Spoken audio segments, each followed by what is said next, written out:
You're listening to Obstacle Races New Zealand. Join your hosts Max Bell and Stephen Steady as they explore the realms of obstacle sports, including OCR, mud running, adventure racing, hybrid racing, ninja and more, in New Zealand and abroad. Welcome to another episode of the Obstacle Races New Zealand podcast. And today, we've got Justin Jones as our guest on the show today. And he's a Kiwi living over in UK. So he's an OCR athlete, an SGX coach, and the brand ambassador for Curra New Zealand. And you were telling me, Stephen, before we started recording, you saw he just run a race recently. Yes, he's just done a trail run through a park in somewhere in the UK, and it was I think it was 3, 4 or 5 kilometre laps. You could pick one or the other and run as many laps as you possibly could in 12 hours. I think the Fortitude something or other. Yeah, Fortitude. Just pulling up their website now. Yeah, it looks like 10-hour. 10-hour race, 10 hours, yeah. I think as you run one lap every hour on the hour. Oh, okay, so it's a bit like the backyard races. Okay, big backyard and things like that. I'll say how those work as well. Yep, there was one here in Auckland on the weekend. You keep running for as many laps as you possibly can. I went in it last year. I just did a teams race, a 12-hour teams race last year, and it was 6.8 kilometres, I think it is. So and you can just do as many laps as you can. I think they got 32 or 34 hours, something like that here this year. There's a 12-hour version, and there's a 32. Well, a lot of them have the 12 hours. The one here in Auckland had an 8, 12 and a 24-hour race, and you can race as a team and just do as many laps as you possibly can. But yeah, doing it on your own for 10 hours, it's still pretty keen. It's a good little day out. Absolutely. It sounds exhausting. It's impressive. It does. But the weather looked nice, looking at a few of the photos that he posted on Instagram. So nice. And it was a real interesting conversation with him. He's certainly done a lot and planning a lot to do a lot. He's got his own gym he runs over there, helps people keep active.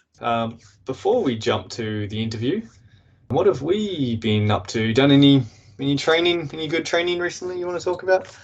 No, I haven't. I went to Liam's new gym. He's opened in Glen Innes here in Auckland. Liam from the NZ OSA. I went over there and had a day Saturday morning with a couple of the other guys. So is it Ascend Fit? Is that the name of the gym as well? Yep. Yes. Nice. Yep. How was that? And it was good. Yeah. No, it's like he's only a couple of weeks old. He's only been there 2 or 3 weeks now. 2 weeks, I think.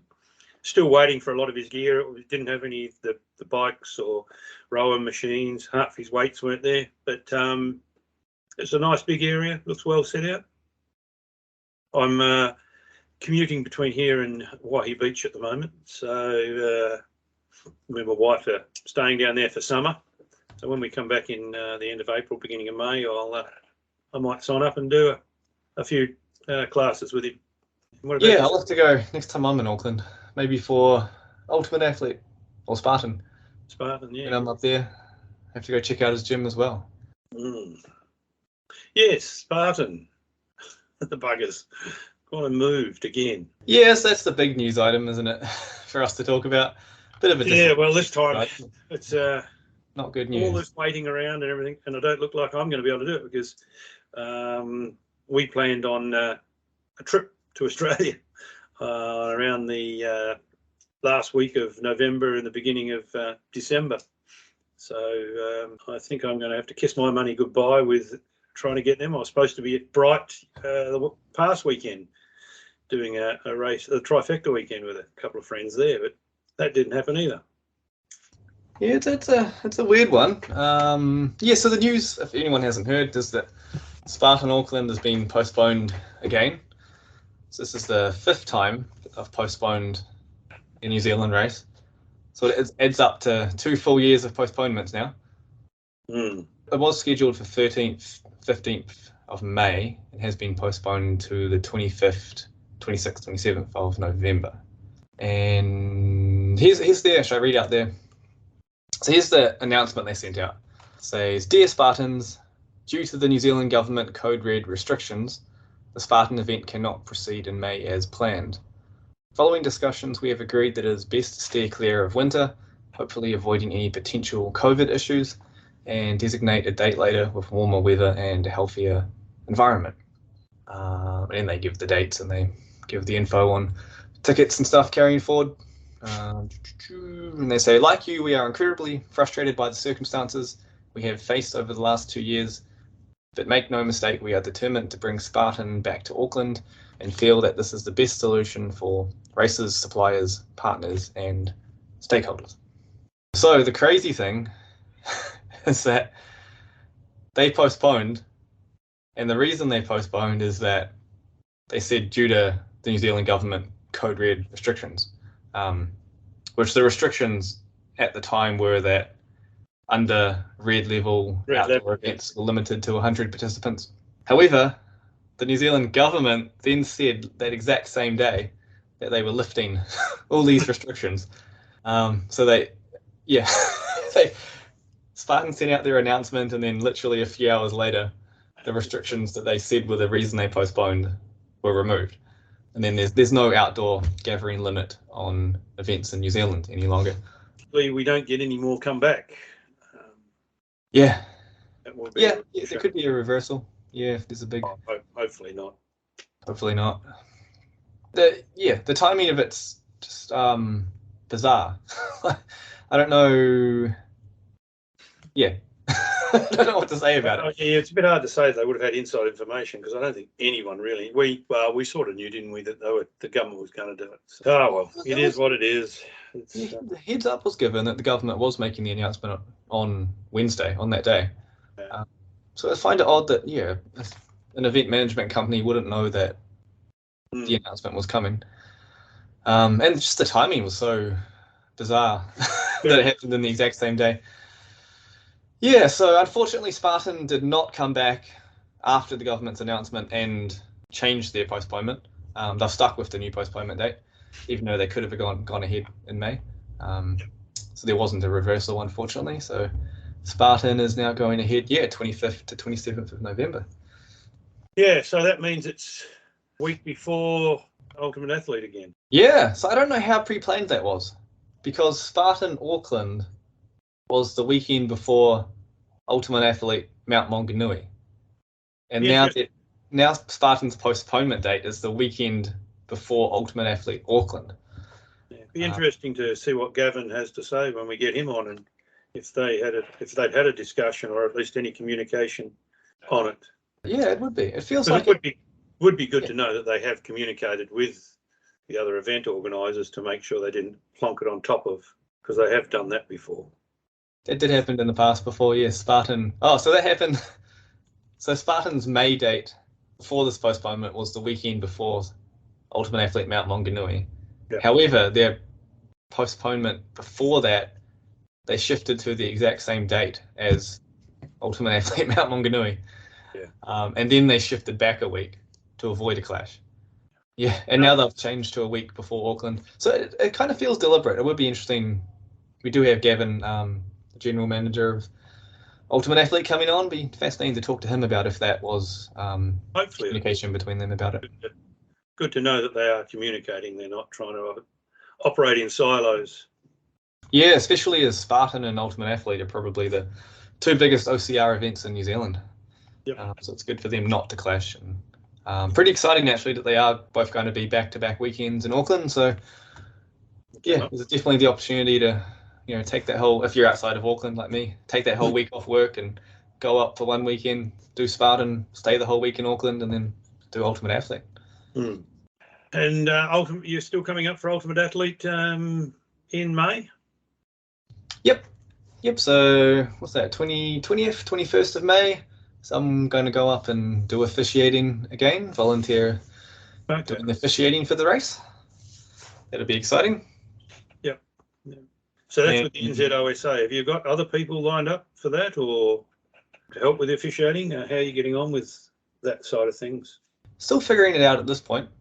So most of the people, we have a team of us through the NZOSA who are going to become officials. We're going to do the training and be able to offer OCR officiating. However, a few people have other things on that same date. Someone with the border now opening, one of us, their relatives finally able to fly into the country that weekend. And then some of the other guys down south have an 85th, I think, birthday of a family member. So unfortunately the date's looking like it's a bit busy for anyone else. So still working it out. Hopefully a few of us will be able to officiate. Okay, that's good. And hopefully we can roll it out to other races around the country as well, be able to offer officiating services. Yes, yeah. And one of our other prospective interviewees, people that we're trying to get on, is Hayley Atkins. And I see she won her age group at the Trifecta weekend in New South Wales over the weekend. Nice. So we'll have to get her on while it's all fresh in her mind, and she can tell us all about what went on for the couple of days that she was over there. Absolutely.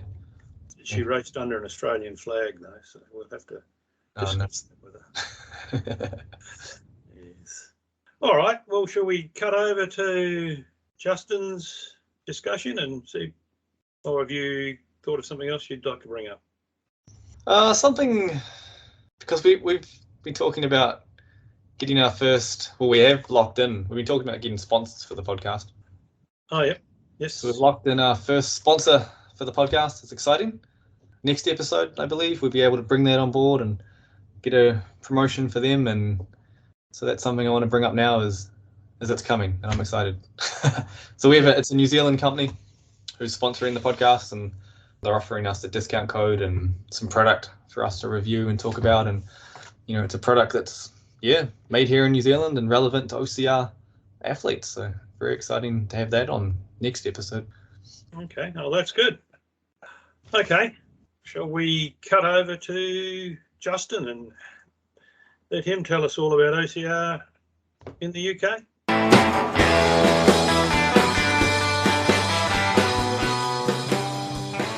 A little bit about you. Haven't had too much time actually to research you, so jump in if I miss out anything. But you're a Kiwi living in the UK, SGX coach, and an OCR athlete and a coach as well. You had a lot of experience racing races just from following you on social media. Yeah. So I guess I got into obstacle racing. It was actually the Tough Guy and Gal, and it was held at Palmerston North on the Linton Army base. That was coming up 10 years ago now, and I've actually still got the mug. That was part of the Survivor pack, if you like. Okay, what year was that? Do you remember what year it was? That was the mug. Yeah, it was 2011. Oh, okay. So, I got my mugs up here. My first one was 2014. I missed you by a few years. Yeah.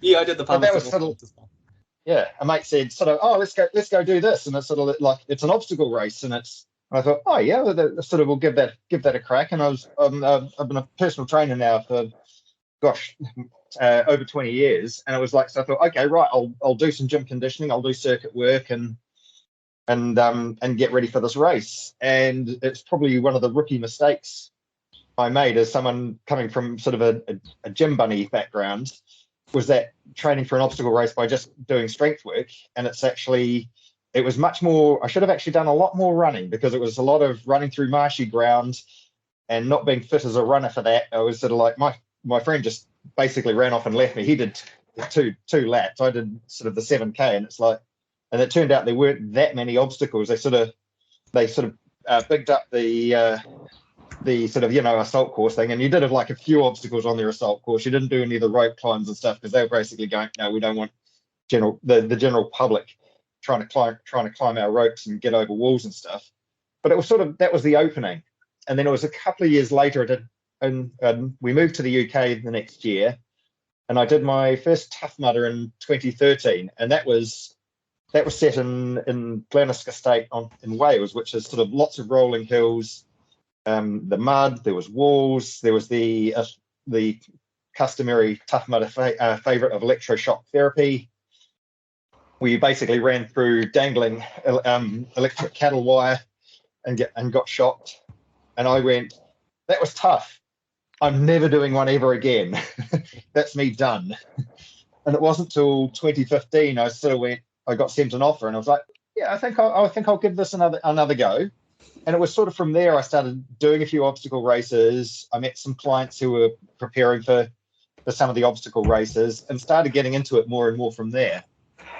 And then, 20 sort of probably, it was sort of, I'd do a couple of races a year, and it was really sort of around 2018, sort of, I did my first Spartan race. And I went in thinking, oh yeah, I'm fit enough. I've done some obstacle races. I'll do the Spartan race, and it absolutely kicked my butt. I turned up. I didn't have the right shoes for the day, and I was sort of like, I really got my backside handed to me, and I went, I'm not having this.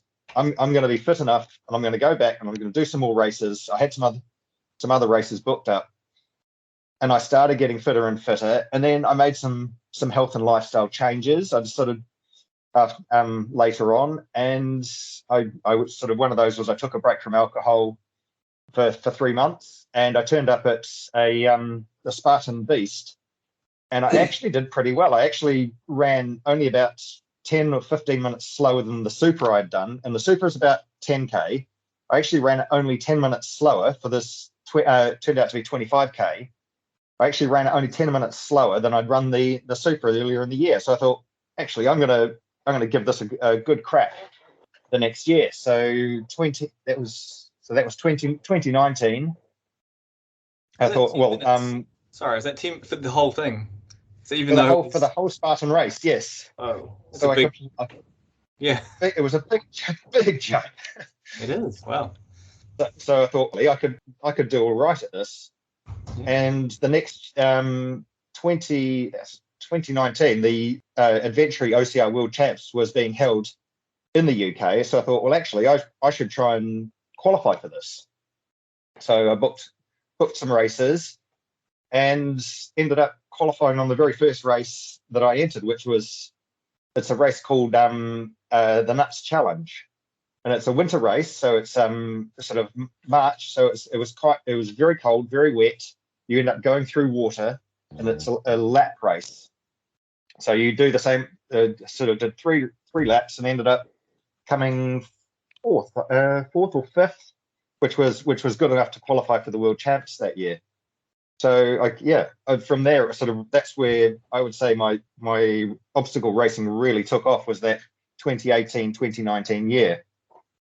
So before we started recording, we were talking a little bit about COVID, how it impacted events. Is it the same sort of timing over there? It would be that 2019 period where COVID started shutting things down? It was, yes, it was sort of, we'd just finished the 2019 season. We'd had a Spartan Stadium race, which was held at Twickenham Stadium. So it was that adjustment held. That was a fantastic event. So it's another opportunity for Spartan races, would be to have, depending on the costings, would be to have it somewhere like Eden Park or in Wellington at the Cape Tin. But sort of we'd literally just finished that, and then there was starting to be talk about this COVID thing coming out of China, and it was sort of like at the time most people were thinking, oh no, this is just like the flu, this is nothing serious. And it was only really, it started arriving in the UK. And it wasn't, we locked down quite late, and it wasn't until March that sort of like everything went into lockdown. We'd been lining up, the season was due to start in April, and then it was sort of like end of March, it was everything just went right, everything went into complete lockdown, everything went into isolation, all the races went on hold. And there was that sort of time, and so I mean, nobody knew what was happening. The government was very disorganised as opposed to the New Zealand response. So it just everything went on hold for 3 months. Spartans started doing virtual races. It was just everything was, nobody knew what was happening. So right as you were getting into it, that 2018, 2019 period, I guess that COVID got in the way. But you've been busy this year, right? You've gone back to racing already. Yes. Yeah. Yeah. Yes, it was. we started opening up sort of around June of this year. It was there was a few races held with restrictions, and all the races that had been set up for 2020 were most race organisers just went, we're rolling over to 2021. And it ended up, I had at one point 16 obstacle races booked in for the year. And so it was like, my goodness, my wife is going to kill me. Sort of, I had to break that one very, very gently, because we have 3 young children at home, a now 2-year-old, a 5-year-old, and an 8 going on 18-year-old. So, and I've got another daughter that lives with her mum, but it was a case of I had to juggle things a bit to get those races in. And I looked at, I had about 10 Spartan races booked up, and I was actually 1 race short of a trifecta. So I actually booked in what's called an ultra beast. For those that don't know, there's the beast, that's a beast race, which Spartan run, which is 21k of running, 30 obstacles. The next step up is the ultra beast, which is 2 laps around the beast, plus they add an extra loop for the ultra runners. So it's 50k of cross country running and 60 obstacles. And I thought that would really sort of be the icing on the cake for the year. So I thought, it's a bit crazy, but I'll book on for the ultra beast. So it was a weekend in Scotland. They ended up having to move locations only about 5 weeks out. So Spartan had to completely reorganize the event for a different venue.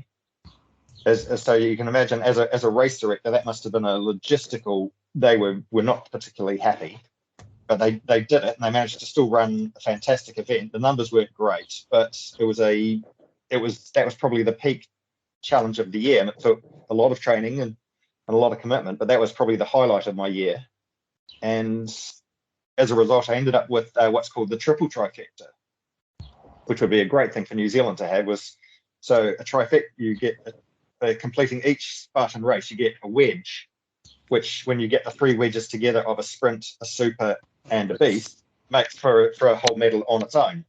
And then you get a special medal. If you do that all in one weekend, you get an extra medal. So the wall rack is absolutely covered in medals for this year for the number of races. Nice. So what is the triple trifecta? That's 3 of that same trifecta? 3 of that same trifecta within a single season. So, and I guess, in the States, and if you're prepared to travel within Europe, it's actually quite possible to do trifectas a number of weekends. If you've got the time and the availability and the money, you could probably do a number of trifectas over a given season. Wow, it'd be incredible. Yeah. I mean, certainly for the UK next year, they've arranged for 4 trifectas just purely based in the UK. And being of a similar size to New Zealand, that might be a potential for the future, is to start with 1 trifecta weekend, and then possibly add a second trifecta weekend if the model proves successful. I'd love to for New Zealand. It'd be awesome if New Zealand Spartan race could become like a destination race. People not just targeting New Zealanders, but being able to hold it in some awesome venue where people were flying in for it. People from Australia and America and Asia. Potential there. And like when I spoke to Chris from Spartan, he said there was 30% of the competitors that turned up to Ellerslie, the first one, or the only one, were from Australia. And they all came across to get it. Australia's just got their second trifecta weekend. And when I spoke to the guys from AFOS, the Australian Obstacles Federation, they do, to get their triple, they go and do Hawaii. So do the 2 in Australia and 1 in Hawaii. Yeah. But it would be good to have one here, at least one. Yes, well, certainly, I mean, outside of Auckland, Wellington would be, and Christchurch, Queenstown would be ideal locations, because they've got good transport links with Australia.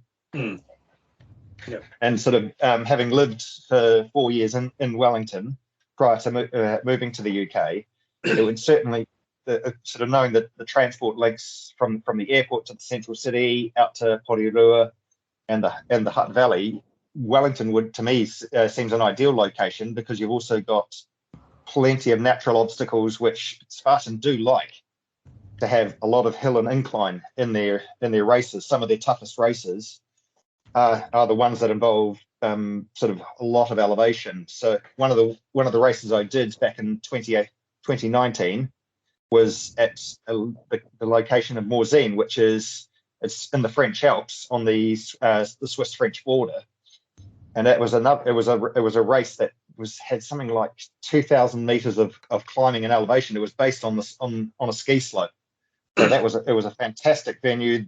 The scenery was spectacular. It was a very challenging course from a physical perspective. Yeah, I think I've seen photos and videos on social media for that. Is that the one when everyone you had to go up? What do you call it? Like the Olympic ski jump thing. It's a massive hill they build for the Olympics, but they had the races going up it. I think that might have been another race. They just used the ski slope, some of the ski slopes down, and where they have the I've lost the name for this, is to go up to transport you up to the top of the mountain. The cable cars, that's the one.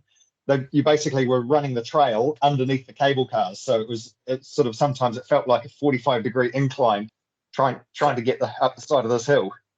A little bit like Tahoe in the States. Mm-hmm. Yes. You can see all the the lifts and chairlifts and all that going over the head. Yes, it was exactly that. And they'd also throw in things like carrying sort of 20-kilo chains as one of the obstacles, as sort of some of the more advanced obstacles like the 8-hanger where, and if you fail, you've got 30 burpees added on top. The race is held normally in July, and so the weather could be 25 degrees Celsius. It could be more. So you add that challenge of trying to deal with the heat as well as the flying in for the altitude. So it was a very challenging race. How was training for the Ultra Beast? How did you find that? Is a lot of mileage, and how did you find that with kids needing to go out on long runs? It ended up I ended up having to transfer I had kept my long run day forward during the week. So my wife doesn't work on a Wednesday, so she's looking after our 2-year-old on that day, and there was a gap in my work schedule to train on Wednesday morning. So that ended up being my long run day. So if I was out, I'd be out for sort of 2 or 3 hours on that day. Sort of I keep my shorter runs for the weekend, so I wasn't sort of sacrificing as much time with the family and helping looking after the kids on the weekends when my wife's not working. I normally would train around 3 days a week, but I'd also be training strength and technique for another 3 days a week. So I was typically training about 6 days a week, making sure that my gym training was to help me run more efficiently, to prevent me from getting injuries. It's training my upper body strength. So it was demanding, but I managed to train it fairly smart. So I'd do the mileage that I needed to do, but not try and sort of throw in junk mileage, as it were. But it had to be very tight and very focused. Got a little bit ahead of ourselves. You grew up in Hastings. Can we go back to young Justin? Yeah. So you grew up there. How did you were you sporty at school? Or this is just a later in life midlife crisis type thing? It was very much. I was the kid that was absolutely terrible at sports at school. I went to Hastings Boys, which is sort of quite the rugby school, and I was the kid that for team sports at PE, I was the kid you picked after the fat kid, the asthmatic kid.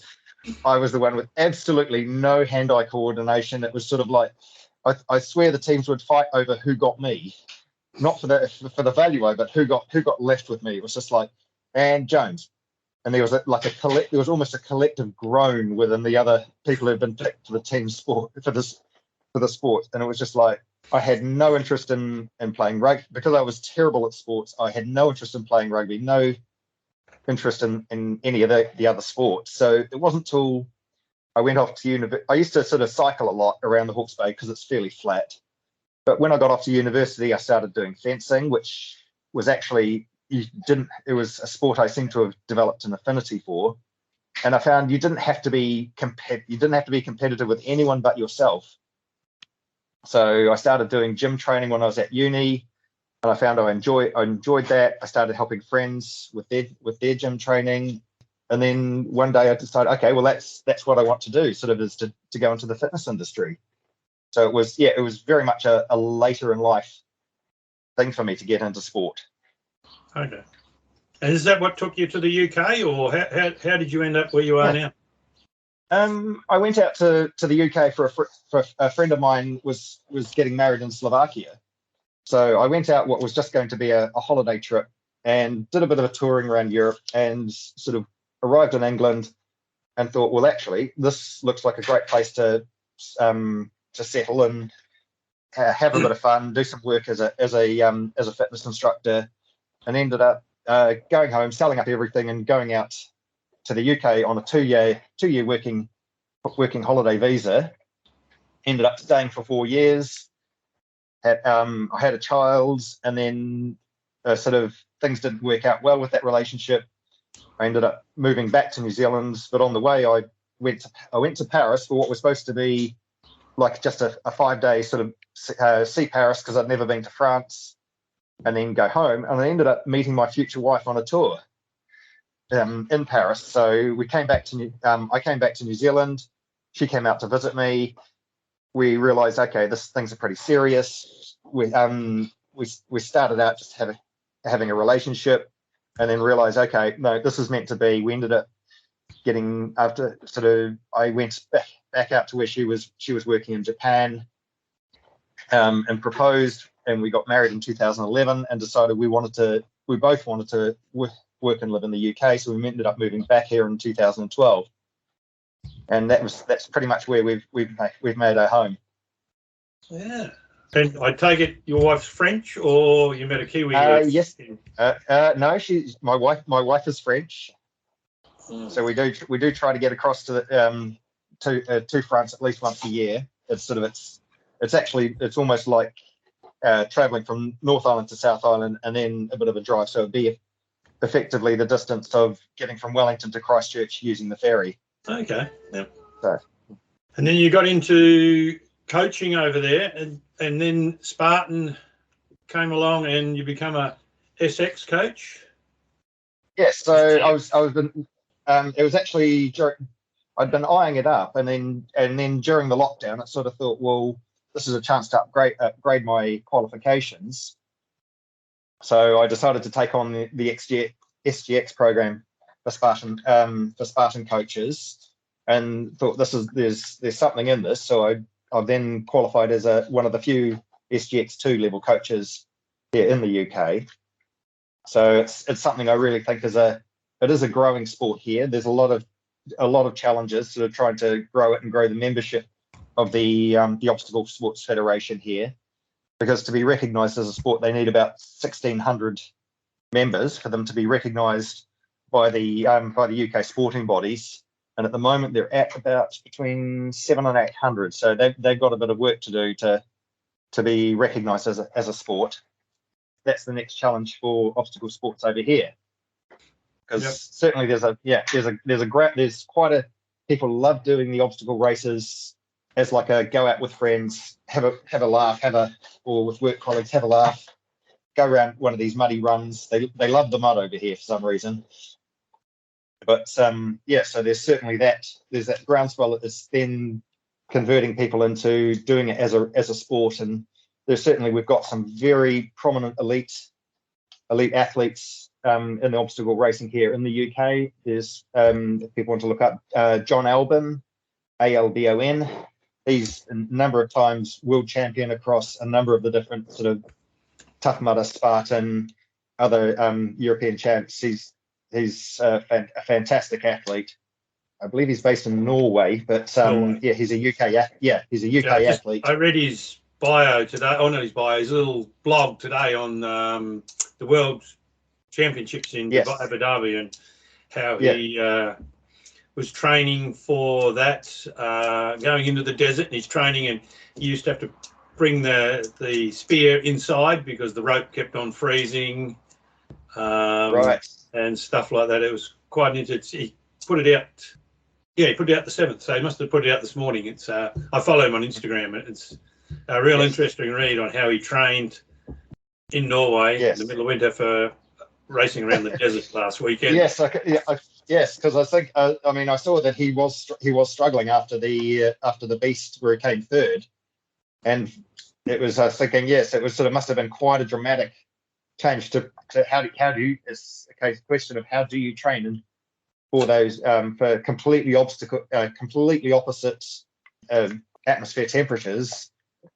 But when you're living in Norway, like it is, if you go to his Instagram page, he's got a link to his blog, and he writes. I read it quite a lot, and even just like shoes, he said he went over there with his Innovates and realised he should have had something wider because it just sinks down in the sand. Couldn't change them because he'd spent so much time having his gaiters sewn on and glued and sealed up, and no, it is. But his calves just gave out and he couldn't keep up with those other two. Yeah. Yes, well, I think it's sort of for Ryan Atkins, it must have been a dream come true because he's been always the bridesmaid, never the bride. He's been runner-up in a number of world championships over a number of years. So it was just that was his moment, and his wife actually won the women's world champs as well. So so it was quite a history-making event. It was, yes. But yeah, Ryan didn't have it won until right at the end. Even when he went across the last obstacle, he said he could hear Sergey breathing down his neck, and he was so worried he'd one little slip up, and it would all be over.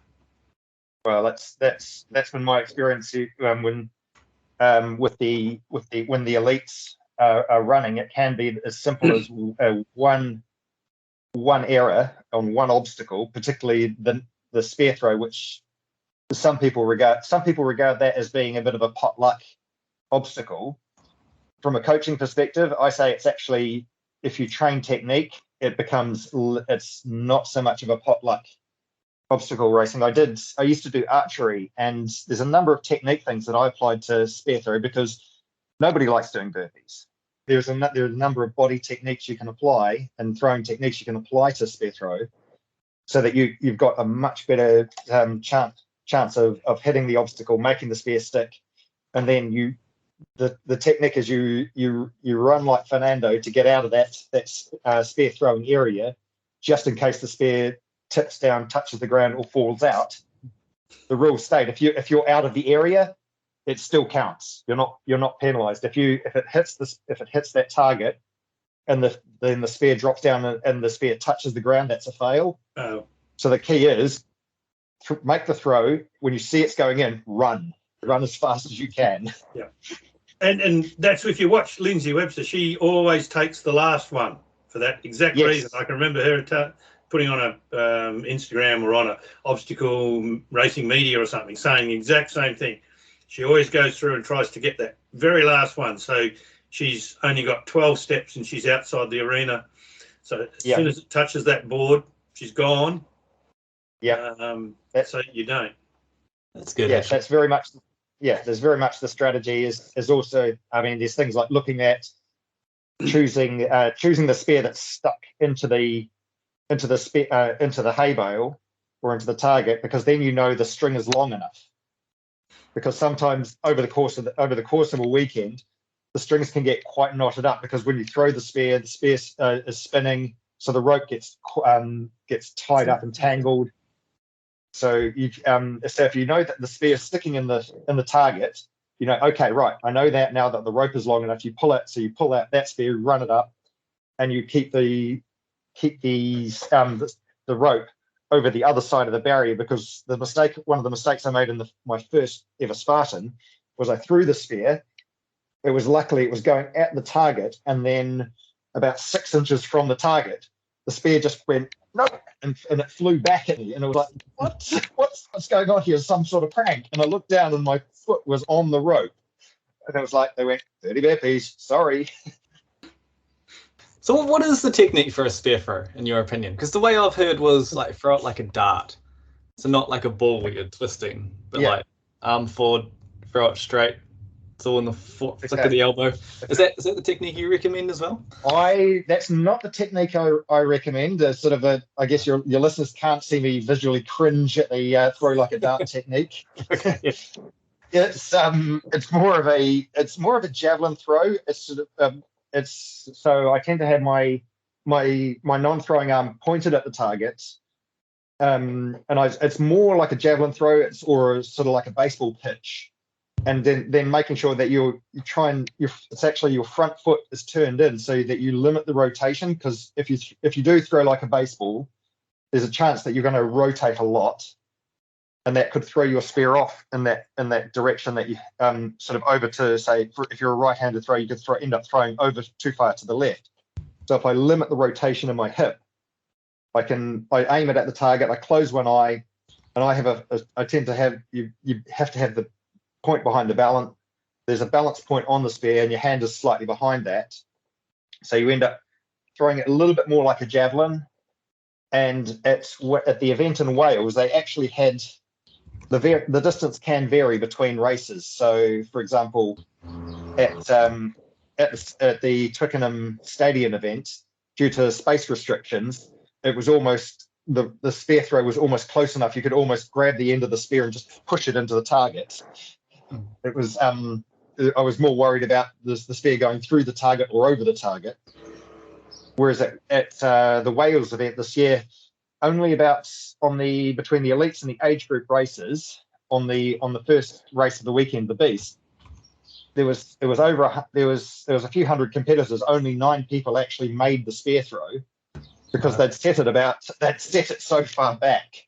It's normally about probably 7 meters away, and they'd set it back about 10 or 11 meters. So a lot of sort of big, strong athletes were having a lot of trouble actually getting the spear to the target.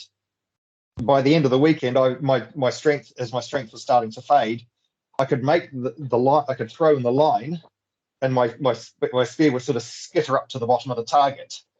You just couldn't throw it hard enough to get the legs. So that's something I've worked on now, is how to throw and hope for further away. So it can be more of a javelin throw, just without the runner.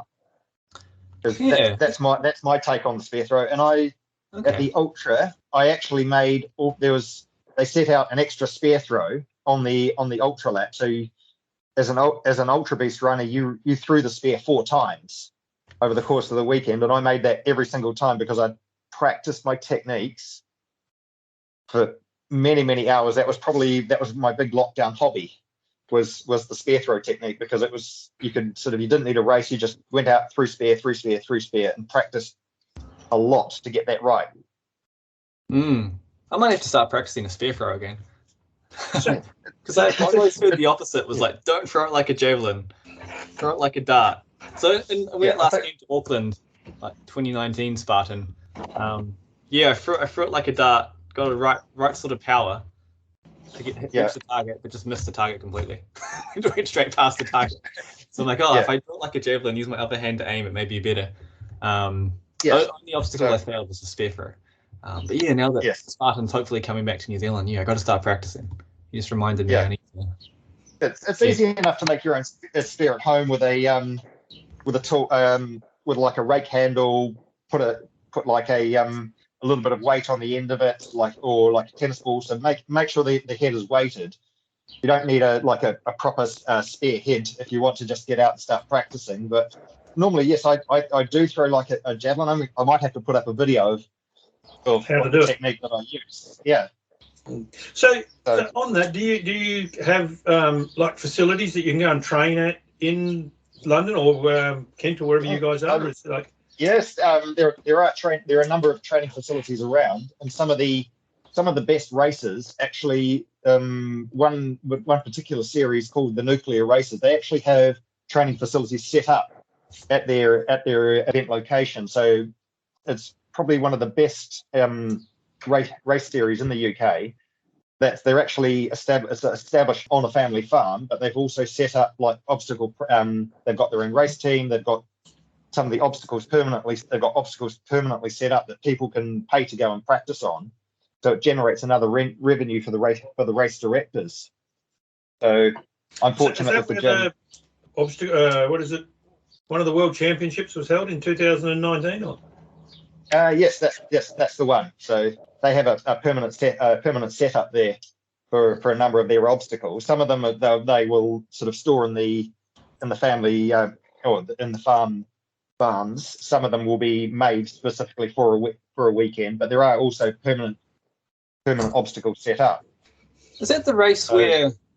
Yeah, I'm just thinking, seeing photos online. Is that the one where one of the weight carries is like you're carrying like a bomb, like a World War II sort of aeroplane style bomb? Well, it's nuclear awesome. races.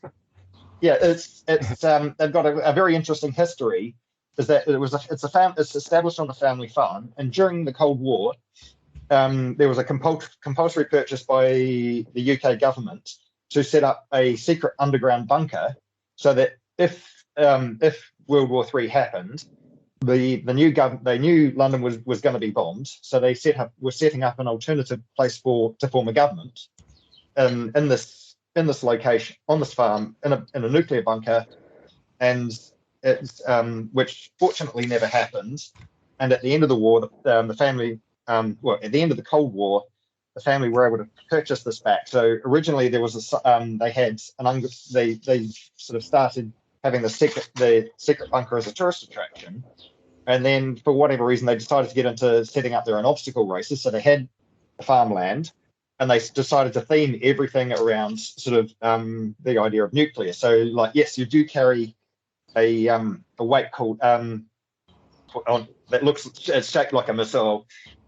Various obstacles are themed around sort of like uranium rods, and all themed around that. And it's a fantastic event. They've really focused on developing the kids' races as well, sort of recognizing that if you bring the kids along, the grown-ups might do the race, and they make it a fun. It's a very much a family-friendly event. It's very, very well organized, and it seems to be the way for the non-corporate racers to focus their attention. So they knew how to run a business, working on having a family farm. So they set up as a business model, not just sort of, oh, let's set up some obstacles, have a race, that'll be fun. That seems to be a part of their success, is they've now got 4 races in the year that they call sort of nuclear rush. They have nuclear blast, they have nuclear blackout, and blackout being a night. You run the race during the days, of course on the day that's nuclear blast, and then they do a night race and you run the same course, and they call it nuclear blackout. And then they do what they call the cold one, which is nuclear fallout, which is in November, which is starting to get into winter. The water gets very, very cold. That was my last race of the season, and when you came off the slide flying into the water, that water was very, very cold on that first lap. It was just like everything contracted up. It was like I went into cold water shock. It was just, and I sort of struggled to get out from that first lap. They used the theme for all of the events, and it's been very, very successful. It's won multiple awards over the years, and it provides a good model for anyone looking to set up their race if they're not a corporate event.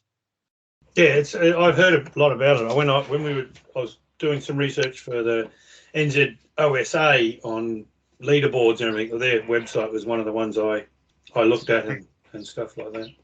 So have you done?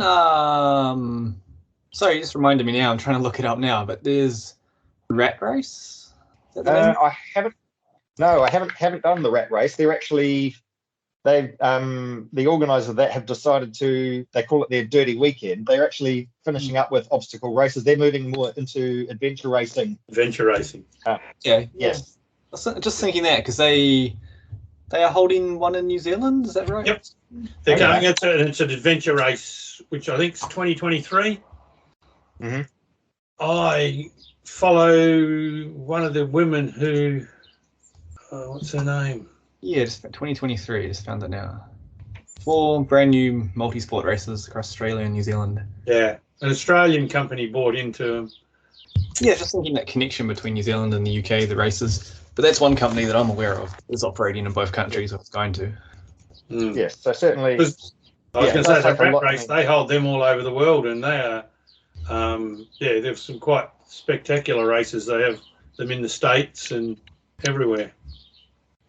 Yes, I think they've sort of they've just clearly decided that that's where the focus is. I mean, logistically, to set up for obstacle races and for the insurance and everything else is, as you can imagine, there's a lot of cost to setting up any sort of race. But for obstacle races, having to also have the time to construct the obstacles on site, safety check them, is a huge logistical operation. And if you don't get the numbers, then potentially you're sort of quite a bit of money down the plug hole. So how are all the other races over in the UK? I mean, you mentioned they include a lot of mud. Is there a lot of? I guess I watched the documentary Rise of the Sufferfests. It goes into the story of Tough Guy in the UK. Yes. You see the mud and the ice and the craziness. Is there a lot of races over there as well that do have ice, or was that just unique? Yes, there's the one I can think of off the top of my head is in Scotland, and it's called Mac Tough, and they have they're running their last January race in 2022. So there are a few. There's also what's called the Nuts Challenge, which they run in March. So and certainly, I know a few years ago we had a storm come over from Europe, from Russia, called and it was the storm was named the Beast from the East. And on that year, they still ran the Nuts Challenge, and it was very, very cold. Apparently, they did have to break the ice on a number of obstacles that morning, and a number of people came off that race with hypothermia. So you do get them. They're not as popular as the summer races. So there are some that run sort of. You could probably find a race every month if you really wanted to, sort of ranging from sort of small local races up to sort of the bigger events. So the bigger events tend to more focus on the summer season, especially sort of coming off lockdowns. They're trying to now recoup their losses, start to get themselves back into positive figures. They're tending to concentrate more around the summer, when more of the people who are just going in it to have a laugh at their friends or their work colleagues and give it a go, they're more focusing around that area for now. And that's the UK. So have you been over to Europe much? Because Europe's got a fairly big, or in Eastern Europe anyway, there seems to be a race every second day. Yes, it's certainly the Spartan Western Europe, Spartan France, and Central Europe. You could look at the schedule, and yes, you could if you're prepared to drive or fly, you could certainly do Spartan races every other weekend. And there's various other race firms out there as well. You could definitely race the entire year round. I think they do have winter Spartans, so I think, and they also Spartan have gone into trail races as well. So you end up using some of the race course and the trails on these locations to do sort of trying to get people in, or trying to get others involved in the racing, because they figure they've got the venue for the weekend, they might as well use it to its best capacity. But you could certainly race winter races as well, pretty much everywhere if you went to Europe. Okay. So just on trail races, have you had anything to do with any of their trail races? I normally, because I'm racing an obstacle race, I haven't done the trails quite so much, but they tend to be set out on the. So you'll see markers out on the course, and it'll have like. So if you're running the obstacle race, you follow the white markers. If you're doing the trail race, you follow the red markers. So they often run in conjunction at the same time. So it pretty much boils down to a choice of, do you want to do obstacles, or do you want to just run a trail? Because you signed up for the one in Auckland, haven't you, Max? So I have, yes. That might be a conflict. Have you thought of that? At this point, I believe it's the Friday night before. It's going to be a night one. So they're not on at the same time in Auckland. Yeah. Yes, certainly, if you're fast enough, I have friends who went out, who ran the beast course and then booked in for the trail race the same days. So it is possible to do if you're quick enough, or you're confident enough, you could book in for a trail and an obstacle race on the same day. So you do, say, for example, the trail race in the morning, and then you'd go into what they call an open non-competitive wave in the afternoon for the obstacle race. So just on that, you know Jeremy Robinson, I take it. I only heard him on your podcast, so that was I sort of went. I thought I'd look him up and see how he did in the World Champs. Because to even beat. He did a trifecta on one day. Oh. I don't know if you that was on our podcast. He flew to the Philippines to do a trifecta, and there was a super typhoon or something coming. So they just said, well, we're going to do it all on the Saturday. So So they did a sprint, then a super, and then had lunch, and then did a beast. Yep. Yes, I certainly. I mean, yeah, I did. And when I was in Wales for a trifecta weekend, I actually ended up. I'd won an open ticket for a beast, and I already had the age group beast booked for the morning. And I thought, well, I thought I'll go out, I'll do the course, and I'll see how it goes. And I'd already done the ultra beast that year, so I ended up running the beast in the morning for the age group, and came out with a very good result. And I thought, I've got this ticket, it's got to be used. I can't transfer it to anyone, so I thought I'll go out and I'll run the course again in the afternoon. And that was tough. That was probably, I'd almost describe that as being tougher than the ultra beast, because they had you carried it was about a 25 kilo sandbag on your shoulder, and you actually climbed up about 200 meters up the side of a hill, and then went back down. And you did, so you ended up, I carried that multiple times over the weekend, but once I'd completed that, and that second beast, I was absolutely shattered, and I still had 2 more races that weekend. And people, when I said to people I did the beast in the morning and the beast in the afternoon, they looked at me as if I had completely lost my marbles. So because it was a very tough course, and it's actually going to be the location for next year. We have 2 ultra beasts lined up for the event calendar next year. So that will be one of them. And it was they only had one hill on the course, but they were very ingenious that you end up going up and down this hill multiple times. So it actually had as much elevation as one of the courses in Europe. So the UK courses tend to be a little bit flatter than Europe, because certainly in sort of Central Europe, they've got a lot of mountain ranges, and they use them to create a lot of challenge through that climbing elevation. So they certainly, full credit to Spartan UK. They did take a maximum advantage of the one hill they had to make for a very challenging course. And being Wales, there was a lot of rain.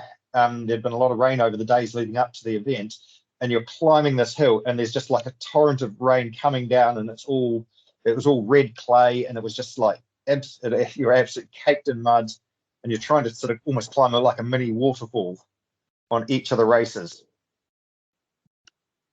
The ultra beast will be easy then. You've already done it.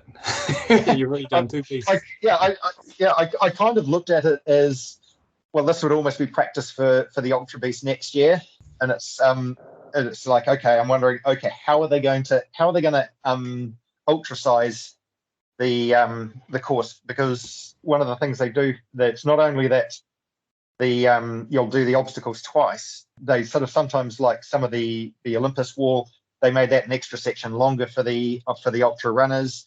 They had a double sandbag carry, which is each of the sandbags is 50 pounds. I think that's about around 22 kilos each one. You had to carry 2 of those and do a lap with those. So they make the ultra, they do like to make it a lot more challenging than just simply running 2 laps of the beast. So it'll be interesting to see how they toughen that up for next year.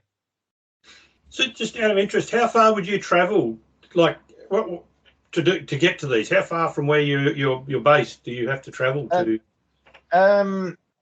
Well, Scotland we ended up flying, so that was sort of and then it was about an hour and a half drive from Edinburgh to the event location. They had originally planned it was only going to be a 15-minute drive, but it was normally I try to keep the travel within about 2 hours.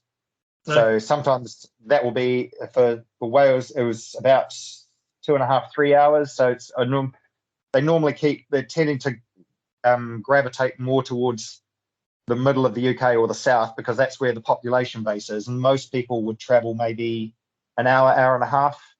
If they're keen, they'll travel. For the age groups and elites, they'll travel wherever it is. Yeah, because back in 2009, we had to fly to Australia to get anything we. Yeah. Yeah, I wanted to ask you more about your personal transformation as well. So I've seen you post a little bit about that in your social media about I think it's before you got into OCR. It was if you want to talk more. Well, I mean, certainly there's you saw that I had the photo sort of doing a 2015 was it 20 no, it was 2016. I did a race and a photo, and there was I had a bit of a shock at that photo, and it remained hidden for many years. So that is certainly over here in the UK, they have sort of quite the drinking culture, and I ended up sort of getting sort of drawn into that. I was still helping people get fit and train, but sort of my own there was a lot in our personal life. We had a lot of stress. In 2016, my son, our sons were born very, very premature. So that's at 26 weeks, which is basically right on the edge of when a premature baby can survive. We went through some very, very, very tough months. We got home with our twin boys, and then one of our boys passed away very unexpectedly. That was as you can imagine, that was very, very tough emotionally. And then it was only a few months later, one of my brothers passed away, and then at the end of 2016, my mother passed away. So it was a very, very tough time emotionally. And certainly, I was using, as we're told, you use alcohol to deal with emotional situations. That's that's how we were sort of brought up in New Zealand. And that led to a bit of, I would say I wasn't an alcoholic. Alcoholics go to meetings. It was more a case of I was using it as a self medication. And I pulled myself out from that. And then it's sort of like with various stresses that went on in life, I started using it as a way of sort of dealing with stress, which is the other way we're told to use alcohol. And the trouble is, it actually makes you more depressed. It's a sedative, but it also can create anxiety. So it meant that on an emotional level, you end up with these massive cycles of sort of you use alcohol to relieve the anxiety, but it fuels the very anxiety you're trying to use it to relieve. And it was actually when I went to I actually was thinking about taking another break, and I went to a Spartan race, and at the time they had one of the promotional stands was for a company called 1 Year No Beer. And I thought, oh, that sounds interesting. I'll take a little look at that. And they ran 28-day, 90-day, and 1 year programs for taking a break from alcohol or changing your relationship with alcohol. It's and so it's not about, you don't have to hit a rock bottom. I would describe myself as high functioning, because I was still managing a business. I was still looking after my kids.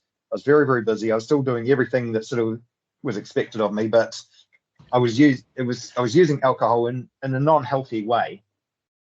So taking a break from it, I found my athletic performance improved, my stress levels dropped, my anxiety levels dropped. I was feeling better in myself, and I also I sort of replaced the alcohol with exercise. So I more or less went from being an addict to an athlete, and used that as a way of sort of moving past alcohol. And once I'd taken that 90-day break, and I saw how much my race performance improved, that's when I decided, okay, well, I might just roll. I didn't decide that was going to be it forever. I thought, I'm just taking a break. And then when those differences came through, I decided, okay, well, I might go a year now and just see how that goes. And it ended up from there, sort of having gone from strength to strength in my racing. I decided, well, actually, I don't need alcohol. I'm doing a lot better without it. I'll just go on. And I'm not to say I'm going to say nobody should drink ever again. I'm not saying I might not ever drink again. But it was just taking that break and recognizing from a performance perspective it certainly didn't help. Oh yeah, and So I think New Zealand culture, especially with young males, has a problem. Yes. Problem there, that's for sure. I do Dry July every year, and I know I drink way too much, but I've never given it up for a year. Yeah, it was yeah. So, well, certainly I'd say in the UK, and it's starting to emerge in other places, that sort of some of the younger generations are actually not even starting drinking. I remember reading there was a survey, and it was something like 26% of adults in the UK under the age of 30 don't actually drink at all. So there has been a bit of a culture shift in that perspective. There's also nowadays there's a lot more alternatives, certainly in the UK, of alcohol-free or very, very low alcohol beverages. So down at sort of 0.5%, which you couldn't actually, if you continually drank, you could not actually get drunk on that level of alcohol, but it still tastes like the regular versions, or certainly close enough it fools your brain. So thinking, oh, I'm having a beer, I'm relaxing, but you don't get a lot of the negative effects tied in with alcohol. So that's been a huge turnaround. It's one of the fastest growing markets, is actually for low alcohol beverages. And there's one particular company called Erdinger. They're a German company, and they've actually marketed themselves as an isotonic sports drink that you can have that beer after you've done a race, and it tastes quite nice. And they do a lot of sponsorship of things like marathons, and actually have taken that perspective of there's actually some research to back very low alcohol beers being good for recovery after a sports event. Because I think athletic brewing in the States is the same. They're big, and they're in what do you call it? Yes. And there's another company. There's a company in Australia called Upflow that do some very low. Yeah, so they do some 0.5% beers, and they're quite tasty, but they met with quite a strong negative reaction in Australia. They market a lot to the UK because there's quite a growing demand for it here. But in Australia, there was just like, you what? It's like, you don't drink, mate. What are you?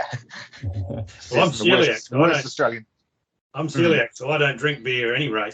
And I wish they would come up with a beer that was gluten free, that tasted all right. Because all the gluten free ones that I've had. Yes. So a lot of the races in New Zealand, they hand you a beer at the finish line. Oh, Spikes is one of the biggest sponsors of the Xterra Challenge and all that. Yes. Yeah, certainly. So I saw Spartan coming here as Australia, New Zealand, sponsored by a whiskey. Is that right? Some spirits, right? They're sponsored by a spirit, and then okay. Yeah, is that the same in the UK? They have the you do get some alcohol when they give you beer. Yeah. Alcohol marketing is sort of, I'll say, a little bit controversial to say. They've picked up from the playbook of tobacco market. Yes, I think that's a huge problem in sport, especially. I think you brought it up earlier too, like the children coming into OCR. Like, there's a big market for kids and teenagers, and then OCR getting into alcohol sponsorship and alcohol at the event for free. I mean, for free for once you've done the race. It's like, it runs into some issues, especially when races are trying to push the next generation. Not giving them beer at the race, but seeing that as normalised. Yes, that's sort of it. Certainly, it does happen at the UK races. A number of them will give out a free beer at the end of it, or alcoholic cider at the end of a race. So these at least, with Spartan, they have at least got athletic brewing on site as well. So there is that alternative, and they do, because they're giving away. But you can. That's the thing. You can have your alcohol. They had it was like an alcohol mixer this year. So it was like a fruit drink in a can. So it was just like, it's like, even when I was a beer drinker, I'd have gone, no, I'm not having that.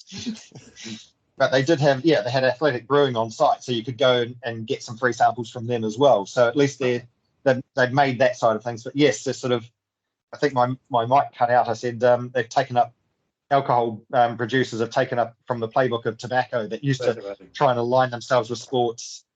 alcohol brewers are now doing the same. Yeah, and there's a big push here in New Zealand to get alcohol out, like we did with cigarettes, now to get alcohol out of the rugby, the sponsorship of rugby and netball and Yes. and stuff like that. But I have to admit, Yes. every time I've got onto a podium for age group with Spartan, they've always given me a 6-pack of beer. Right. Yeah, I'll take the beer at the finish line. Yeah. Same the tough guy and gal. Yeah, I came in one of those recently, and they hand you a 6-pack as your prize. Yeah. It's good. Well, that's the thing. It's that feeling of you've deserved a reward, and certainly they are trying to tie it in with that. But certainly, if they can have that shift towards the alcohol-free alternatives and having good tasting alcohol-free alternatives has really been the key. It's interesting. Guinness of all companies have actually produced a zero alcohol beer, and if you looked for it, you could taste the difference, but it's actually so remarkably similar. It's actually very hard to get to buy it in the shops, in the supermarkets, because you go to a supermarket and it's like you'll say, oh, it's there, and you'll grab one, and then sort of like you go back the next day and it's gone.